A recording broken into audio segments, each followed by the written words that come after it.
Hello Gemini, ito na po yung reading ninyo para sa month ng April.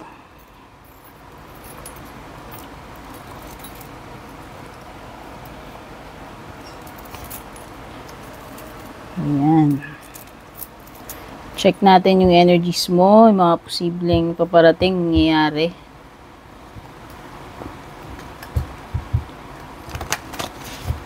Regarding private reading guys, tignan nyo na lang yung mga nakasulat sa description. Nandyan lahat ng details sa kailangan nyo. At yung link papunta sa official page ko. Doon po kayo magsadya, kayo po mismo yung mag-PM.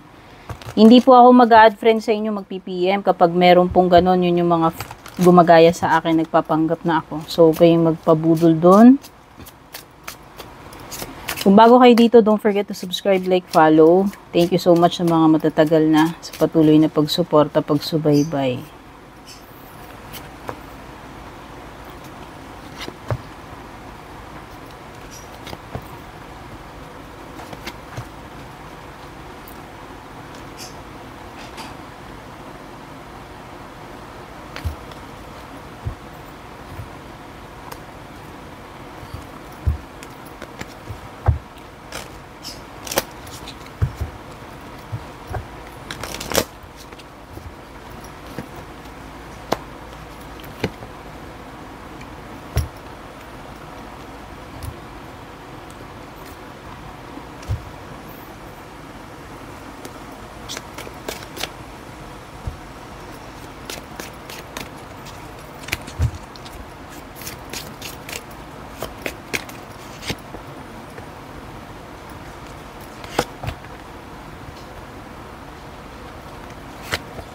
Huwag kayong papa-apekto sa negativities ngayong April, Gemini, ha?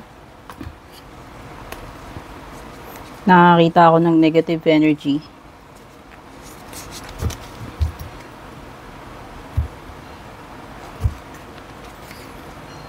Okay, sa bottom ng deck mo, meron kang hangman. Pwedeng yung mga signs na nakaka-deal mo rito. Pwedeng may Taurus, pwedeng may Aries, Leo, Sagittarius, pwede rin namang Leo. Pwede rin may earth signs or air sign, kapareho mo.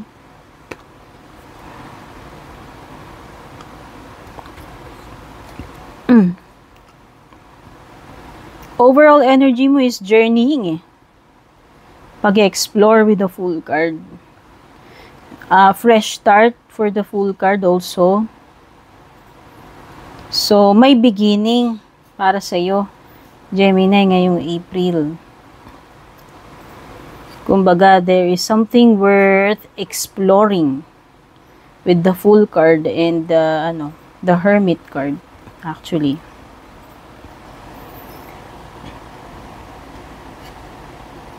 Yung iba sa inyo, kailangan lakasan nyo yung loob ninyo. Kumbaga, walang mangyayari kung hindi mo itatry.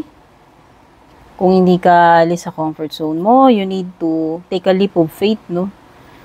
Yun yung nafe-feel ko dito sa Fool card mo.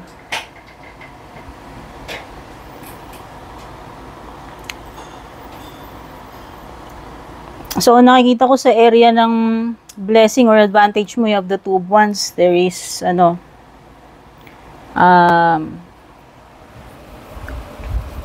there are options for you or dalawang opportunities siguro. Okay? You will get to choose, Gemini, aling path yung tatahakin mo. Kasi ito, nafe-feel ko is, yung Fool card mo, tsaka yung hangman mo is something na may kinalaman sa path na tatahakin ninyo. Pwedeng iba sa inyo, naninimbang kayo, tinatansya ninyo, or namimili. Okay? Pwedeng yung iba, hindi pa kayo ready to embark on a new adventure, kaya lang, it seems na kailangan nyo, mag-try eh. So, yan, nakikita ko dito na ikaw ay na-explore mo yung possibilities. Some of you are welcoming something, embracing a new chapter sa buhay ninyo. So, nakikita ko rin dito is yung mga pinaplano ninyo. Maaaring eto na yung hudyat na kung ano man yung mga yung pinagpaplanuhan mo ng matagal ng panahon, Gemini, maybe ngayong April, baka masimulan mo na yan. O dapat mo nang simulan. Okay? Ang importante dito is kailan mo sisimulan. At ang naaaninag ko is ngayong April na yung dapat simulan mo yan. Kasi pwedeng yung iba sa inyo dito puro plano pero alam mo yun, walang natutuloy dun sa mga pinaplano mo. Maybe it's about time na lakasan mo na yung loob mo ngayong April, makipagsapalaran ka na. Yun lang naman yung nafe-feel ko dyan. And it comes to the area naman ng challenge, you have the strength card, no? So, nakikita ko dito, kakailanganin mo ng lakas ng loob talaga eh. The inner strength. Para lang masimulan mo to. Or mapagdaanan mo, ano man itong pagdadaanan mo. Kasi mukhang meron kang pagdadaanan. Meron ako nafe-feel na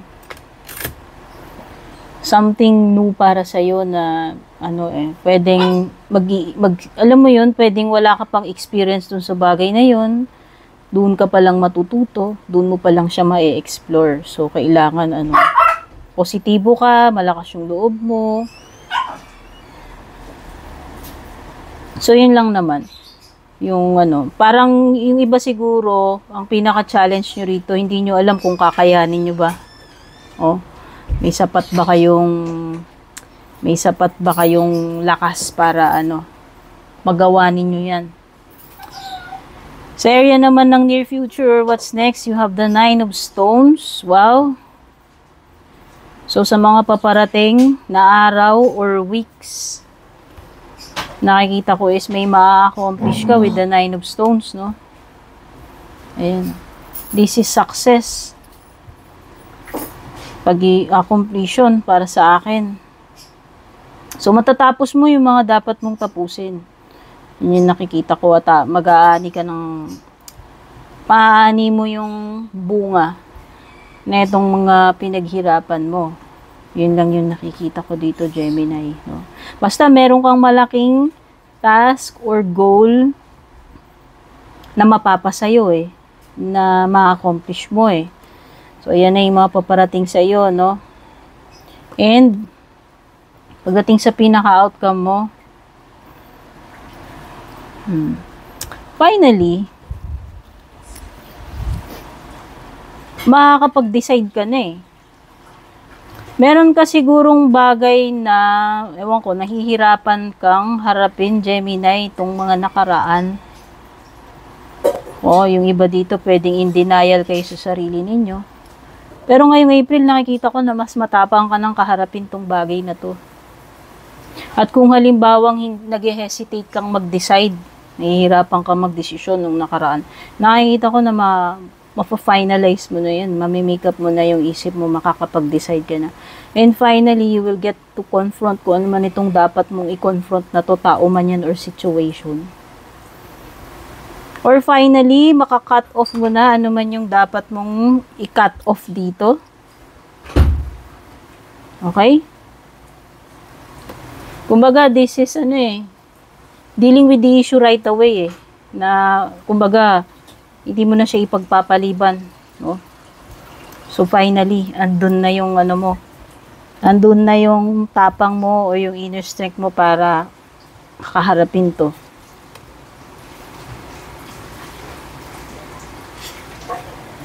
When it comes to your love life naman, you have coffee cup tsaka butterfly. Wow! So nakikita ko is pagtatagpo ngayong April. Pakikipag-meet, pakikipag-usap.